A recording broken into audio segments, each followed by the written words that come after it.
मैं लोकतंत्र के चौथे स्तंभ के माध्यम से मैं सवाल करूंगा टाटा मैनेजमेंट से कि ललित दास कौन है? Who is Lalit Das? What is his ability? उसकी योग्यता क्या है? कौन है ललित दास? उसकी योग्यता क्या है? कितना तक पढ़ा है कि आज सीएसआर को संभालेगा?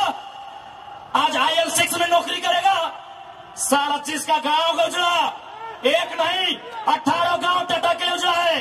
और छत्तीसगढ़ का रघुवर जी का बेटा ललित दास यहाँ IL6 में नौकरी करेगा, सीएसआर को संभालेगा। हम सवाल करेंगे, पूछेंगे मैनेजमेंट से, छापिए इसको हेडलाइन में कि जयराम महतो टाटा प्रबंधन से सवाल करता है, जमशेदपुर की टाटा प्रबंधन से कि ललित दास कौन है, क्या है उसकी योग्यता? बाहरी बात अच्छा मजाक बना के रखती है, कत्ल होगा हमारा, लहू बहेगा हमारा, हमारी लहू से स्वर्णरेखा की नदी लाल होगी, हमारी लहू से दामोदर की नदी लाल होगी और ललित दास माला माल होगा। हम सवाल भी करेंगे और बवाल भी करेंगे, इस बात को लिख लीजिए। आइए सामने टाटा के प्रबंधन और हमें उत्तर दीजिए कि ललित दास कौन है, क्या है उसकी योग्यता? पूर्व मुख्यमंत्री का बेटा होना योग्यता है या वर्तमान राज्यपाल का बेटा होना योग्यता है? क्या यह योग्यता कहा जाएगा? भारत एक संवैधानिक राष्ट्र है, क्या बाप के तोड़ने के बदले बेटे दरोगा बनेगा? बाप के तोड़ने से बेटे दरोगा बनेगा? बाप एग्जाम पास करेगा, बेटा टीचर बनेगा? तो पूर्व मुख्यमंत्री रहे चाहे वर्तमान राज्यपाल रहे, ललित दास कौन है? हमको हिसाब किताब चाहिए। आज ना ये चुनावी भाषण देने आए हैं, न राजनीति की बात करने आए हैं। एक संदेश लेके आए हैं कि कोयलांचल और कोल्हान के लोगों, हम दो हमारे दो नहीं। बिल्कुल इस भ्रम में मत रहिए, हम दो हमारे दो नहीं। तीसरा पैदा कीजिए, उसको निर्मल महतो बनाइए, उसको हथियार से लेस कीजिए। अरे कैसे लड़ेंगे आप इनसे? 20 लाख करोड़ की प्रॉपर्टी है इनकी, आप ऐसे लोगों से लड़ पाएंगे? आपका टीचर बेटा लड़ पाएगा? आपका वकील बेटा इनसे लड़ पाएगा? आपका डॉक्टर बेटा इनसे लड़ पाएगा? इसलिए आज कोल्हान और कोयलांचल, हम दो हमारे दो नहीं। तीसरा पैदा कीजिए, उसको निर्मल बनाइए और उन पैमानों से युद्ध के लिए तैयार कीजिए, आपको बचाने कोई नहीं आएगा। अरे आप किससे उम्मीद करते हैं? एसएसपी, आपको जानकारी होना चाहिए, एसएसपी टाटा का साथ देते हैं। हिंदू मुस्लिम का राइट होता है, 44 मुसलमानों की दुकान तोड़ी जाती है, उस समय धारा 144 होता है, लेकिन टाटा रातों रात रोड बनाता है, धारा 144 का कहीं जिक्र नहीं होता है। आपकी सुरक्षा कौन करेगा बताइए? कौन करेगा आपकी सुरक्षा? ये हम आप बताइए हमें, कौन करेगा आपकी सुरक्षा? आज एक डोबो का वीडियो किसी हो, कोई डोबो का सीओ है, पहले मैं कहना चाहूंगा यहाँ बहुत सारे पुलिसकर्मी हैं जो ईमानदार हैं, उनको नमस्कार है। आईएएस रहे चाहे आईपीएस रहे, जो ईमानदार है उनको नमस्कार है। अगर कंपनी में भी ईमानदार लोग हैं तो ईमानदार है, उनको नमस्कार है। लेकिन सुनने में आया है कि डोबो का सीओ 20,000 रुपया प्रति एकड़ अपने बाप का जमीन मोटेशन करवाने के नाम पे मांगता है।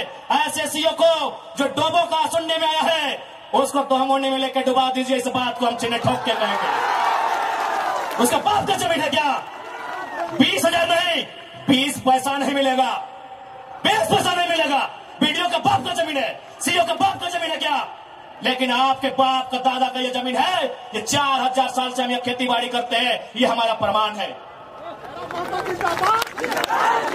अरे अब तो दुनिया के वैज्ञानिक मान रहे हैं कि सबसे पहला इंसान सिंहभूम से निकला था। आप गर्व कीजिए अपने इतिहास पर, आप गर्व कीजिए अपने इतिहास पर। ये हम नहीं कह रहे हैं, ये दुनिया की रिसर्च की टीम कह रही है कि जब दुनिया जल में था और जल से जो मिट्टी का कण पहले बाहर आया था और सिंहभूम का इलाका था, ये दुनिया की रिसर्च टीम कह रही है। यानी ये जमीन हमारी है, ये भूमि हमारी है और आज यहां हम बेगाने बन के बैठे हैं। आज यहां हम दर बदर की ठोकरें खा रहे हैं। आज हमारे यहां कत्ल किया जा रहा है और एकदम साल दर साल किया जा रहा है। 77 में, 87 में, 97 में, 7 में एकदम कंटिन्यूली हमारा कत्ल किया जा रहा है और आज हम हाथ धर के बैठे हैं। आज हम कहना चाहेंगे, आज बिल्कुल अगर हम होते हैं निर्मल दा के समय, यदि हम होते सुनील दा के समय, कसम से आंख से आंसू नहीं बहाते, कसम से आंख से आंसू नहीं बहाते। उनकी मौत के साथ साथ और 100 लोगों को मरने के लिए तैयार करते और आंख से आंसू नहीं उनको नदी में बहाते जो उनकी मौत का कारण बने थे। हमने आंख से आंसू बहाया, हमने अनाथों जैसा अनुभव किया कि हमारे लीडर चले गए।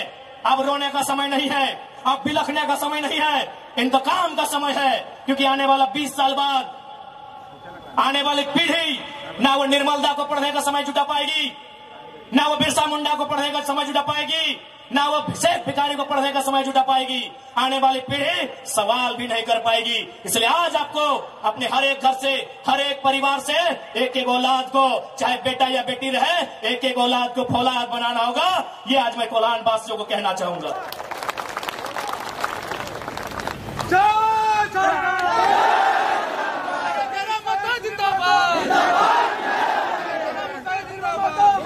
आज मैं एक सवाल करूंगा इस भीड़ से, मैं सवाल करूंगा एक टाटा नगरी बसे बड़ी बड़ी इमारतों में बैठे लोगों से कि जब 1907 में टाटा की स्थापना हुई थी, मालिक कौन था? टाटा का कोई होगा? जब 1907 में टाटा की स्थापना हुई थी, मालिक कौन था? Who was the founder? Who was the owner? Tata का कोई होगा? नौसेरे भाई टाटा या जो भी उनका नाम है। आज 115 साल बीत चुके हैं, आज टाटा का मालिक कौन है? आज भी टाटा का मालिक टाटा का वंशी है। 100 साल पहले टाटा ने पूंजी का इन्वेस्ट किया था, आज 100 साल बाद भी टाटा का मालिक टाटा का वंशज है। लेकिन एक सवाल होगा मेरा, 100 साल पहले जिन कुर्मियों ने, जिन संथालियों ने, जिन हो ने, जिन गोड़ाई ने, जिन धीवर ने, जिन अल्पसंख्यक ने टाटा में जमीन दिया था, आज उस परिवार के पास क्या नौकरी है? आज हम सवाल करेंगे। अरे आपने पूंजी लगाया, 100 साल बाद आप मालिक है, हमने भी पूंजी दिया है। पूंजी 2 प्रकार की होती है इंपॉर्टेंट, एक जमीन, दूसरा अर्थ। अर्थ आपका, मालिक आज आप है, जमीन हमारी, हम कहां है? ये सवाल करेंगे। ये कैसा देश है जो कहते हैं ये गांधी का देश है, ये किसानों का देश है? गांधी जी कहते थे कि किसानों की आत्मा बसती है गांव में, तो आज कहां है गांव? आज कहां है किसान? केवल पूंजीवादी का हावी, आज चारों तरफ केवल कैपिटलिज्म के लोगों का दबदबा।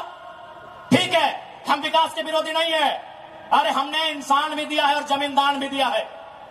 हमने इंसान के रूप में कभी बिरसा भगवान को दिया, कभी भागीरथ मांझी, कभी तिलका मांझी को दिया, तो कभी निर्मल महतो, तो कभी सुनील महतो जैसे शेर को हमने दिया। और जमीन की बात कीजिएगा तो जहां तक टाटा की नजर जाएगी वो जमीन सारी की सारी हमारी है। क्या नहीं दिया हमने विकास के नाम पे? विकास के नाम पे हमारा कत्ल हुआ, विकास के नाम पे हमारा गांव उजाड़ा गया, विकास के नाम पे हमको लूटा गया। और आज अगर हम सवाल करेंगे तो आप हमें उग्रवादी जैसे शब्दों से नवाजेंगे।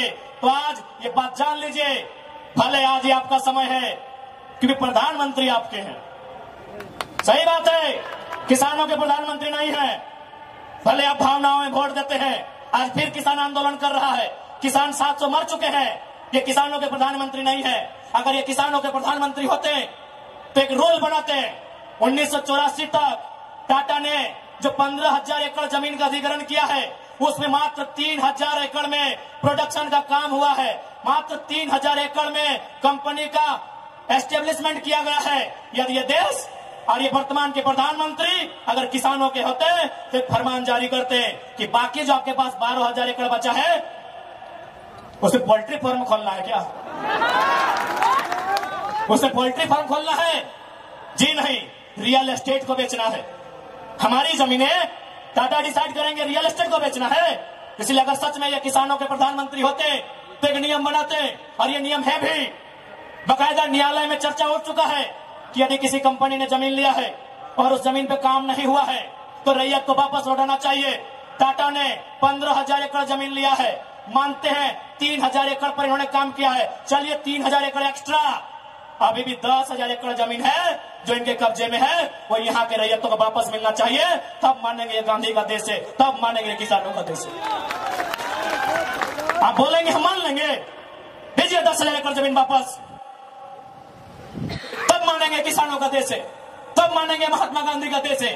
आज और तमाम जितने भी आईएएस, आईपीएस, मिनिस्टर, आज अगर मैं साफ कहूंगा कि संविधान की जितनी हत्या उग्रवादी आतंकवादी करते हैं उससे कहीं ज्यादा वो आईएएस, आईपीएस और मिनिस्टर संविधान की हत्या करता है जो पूंजीपतियों का साथ देता है। क्यों पता है? पढ़े लिखे लोग, पुलिसकर्मी भाई आप भी सुनिएगा कि आपके एसपी संविधान की हत्या कैसे करते हैं। हाँ, पुलिस वाली दीदी आप भी सुनिएगा कि आपके डीसी संविधान की हत्या कब करते हैं। भारत के संविधान को खोलिए, भारत के संविधान में प्रियम्बल आता है। प्रियम्बल में क्या लिखा है पता है? हम भारत के लोग सामाजिक, राजनीतिक, आर्थिक न्याय की बात लिखा है। हम भारत के लोग धर्मनिरपेक्ष समाजवाद का नाम लिखा है। समाजवाद, पूंजीवाद नहीं लिखा है, कहीं नहीं लिखा है। भारत के संविधान में समाजवाद लिखा है। हम भारत के लोग धर्मनिरपेक्ष समाजवाद भारत की निर्माण करेंगे। आज ये जो भी आईएएस, आईपीएस अगर पूंजीवाद का पक्ष लेते हैं, नक्सली से भी बड़ा नक्सली वो आईएएस, आईपीएस होते हैं। हाँ, हम सीधा ठोक के कहेंगे। बाकी एसपी साहब, आप चाहे तो हमारी मौत का साजिश कर सकते हैं, क्योंकि आपकी पत्नी को पूर्व में, अभी नहीं, अभी वाले नहीं, अभी वाला नया आया है, पूर्व वाले एसएसपी साहब, आप चाहे तो हमारी हत्या की साजिश रच सकते हैं। रचने का आपको अधिकार है। आपकी पत्नी को टाटा के दलालों ने नौकरी जो दिया है, और ये कोई नई बात नहीं है। झारखंड राज्य में केवल गुंडों ने मौत का साजिश नहीं किया है। बगोदर के एक विधायक थे, नाम अगर आप नहीं जानते तो सुन लीजिए, कॉमरेड महेंद्र सिंह, उनकी हत्या में एसपी का हाथ था। सीना ठोक के कहते हैं आज भी गांव में लोग कहते हैं कि कॉमरेड महेंद्र सिंह की हत्या में उस समय जो भी थे, क्योंकि हम लोग उस समय अंडा थे, अंडा मेरा छोटा बच्चा थे, हमें आइडिया नहीं है, जो भी थे, जिस भी जिला के थे, झारखंड में 24 में से एक एसपी का हाथ था महेंद्र सिंह की हत्या में। तो ऐसे लोग जिनकी पत्नियों को, जिनके बच्चों को ये लोग नौकरी देंगे, वो हत्या करने से पीछे कैसे हटेंगे? तो सुन लीजिए महोदय, क्योंकि आपकी योग्यता का हम सम्मान करते हैं, आपकी प्रतिभा का सम्मान करते हैं, आपकी एजुकेशन का सम्मान करते हैं, लेकिन एक बात कहेंगे, हम गरीब लोग हैं, बद्दुआ नहीं देते हैं, लेकिन हमारे दिल से एक हाय निकलती है। उस हाय से याद रखिएगा, ये विधाता आपको कभी माफ नहीं करेगा। अरे भाई, अगर हिम्मत नहीं है तो काहे गर्व से बोलते हैं कि आईएएस, आईपीएस बन के आए हैं? अगर Tata, Vedanta, Birla, BCCL, CCL, Ambani, Adani, Usha Martin, TISCO, Telco, अगर उनकी गलत नीतियों से आपको लड़ने का हिम्मत नहीं है तो काहे खुद को आईएएस, आईपीएस की गिनती करवाते हैं? चपरासी बनिए, चपरासी बनिए। और हम ये भी मानते हैं कि आज आपके पास शक्तियां हैं। अरे बहुत अच्छा, क्या कीजिएगा? ऐसे भी तो हमारा कत्ल होता आया है। हम कत्ल होते होते हम मरते मरते परेशान हो चुके हैं। हमने बहुत कत्ल देखा है। जितना अंग्रेजों ने हमें नहीं सताया है, उससे कई ज्यादा गुना कॉर्पोरेट ने, भ्रष्ट आईएएस, आईपीएस ने, भ्रष्ट मिनिस्टर ने और भ्रष्ट डोबो जैसे सीओ ने हमें सताया है। अरे आप क्या कीजिएगा, कीजिए ना। मरने सब आया है, कौन यहां जीने आया है? 610 ट्रिलियन वर्ग किलोमीटर सूरज। हमारे साथ अगर हमारी सभा को सुनेगा तब कुछ जनरल नॉलेज भी बढ़ा देंगे। 610 ट्रिलियन वर्ग किलोमीटर सूरज एक दिन मर जाएगा। 510 मिलियन वर्ग किलोमीटर की धरती, ये भी एक दिन मर जाएगी। 165 वर्ग किलोमीटर में फैला हुआ, मिलियन वर्ग किलोमीटर में फैला हुआ प्रशांत महासागर, इसका पानी भी एक दिन सूख जाएगा। 5,95,000 वर्ग किलोमीटर, 95 लाख वर्ग किलोमीटर फैला हुआ हिमालय का पहाड़ एक दिन पिघल जाएगा। 38 मिलियन वर्ग किलोमीटर में उगने वाला चंद्रमा मर जाएगा। अरे 5 फीट का इंसान काहे डर रहे हैं? काहे डर रहे हैं? आपकी डर आपकी मौत का कारण है, आपकी डर आपकी भय का कारण है। मैं एक लाइन कहूंगा, एक क्रिकेट का उदाहरण आपको दूंगा। साउथ अफ्रीका में एक खिलाड़ी थे, उनका नाम था ग्रीम स्मिथ। उन्होंने घर की दीवारों पर 3 लाइन लिखा था कि मुझे बड़ा होके साउथ अफ्रीका की टीम से क्रिकेट खेलना है। दूसरा लाइन लिखा था, मुझे साउथ अफ्रीका की क्रिकेट टीम का कप्तान बनना है। और तीसरा लाइन लिखा था, मुझे ऑस्ट्रेलिया को घर में घुसकर टेस्ट मैच हराना है। जबकि क्रिकेटर का ड्रीम होता है वर्ल्ड कप जीतना, लेकिन ग्रीन स्मिथ का ड्रीम वर्ल्ड कप नहीं था, ऑस्ट्रेलिया को टेस्ट में हराना था। चूंकि उन्होंने घर की दीवार पर लिखा था, रोज उनको पढ़ते थे और उन्होंने वो तीनों ड्रीम पूरा किया था। आप भी जाओ, घर की दीवारों पर लिख दो, सुनील महतो की शहादत को लिखो, निर्मल दा की शहादत को लिखो, हमारे साथ हुए जुल्म को लिखो, जिस एसपी के टाइम में जुल्म हुआ उसका नाम लिखो, जिस जीएम के टाइम में जुल्म हुआ उसका नाम लिखो, और अपनी पीढ़ी से बोलना, आज ना सही, आज वक्त उनका है, जिस दिन वक्त हमारा होगा हम भी उनकी आने वाली पीढ़ी से बदला लेंगे। जाओ अपने घर की दीवारों पर लिखो, जाओ शोषित लोग, वंचित लोग अपने घर की दीवारों पर लिखो, हाँ आज समय इनका है, आज ये बड़ी बड़ी इमारतें इनका समय है। लेकिन याद रखिएगा, सिकंदर भी 33 साल की उम्र में झाल बजाकर लौट गया था। बड़े बड़े 30 मारखास जहां से लौट गए। इसलिए मैं तमाम लोह नगरी में जितने पदाधिकारी हैं, जितने मिनिस्टर हैं, मैं एक संदेश देना चाहूंगा, पाप का भागी मत बनिए। पाप किसी के बाप का नहीं होता है। कंपनियों की दलाली मत कीजिए, रैयत के साथ इंसाफ कीजिए। ये मैं तमाम प्रशासनिक लोगों से निवेदन करना चाहूंगा।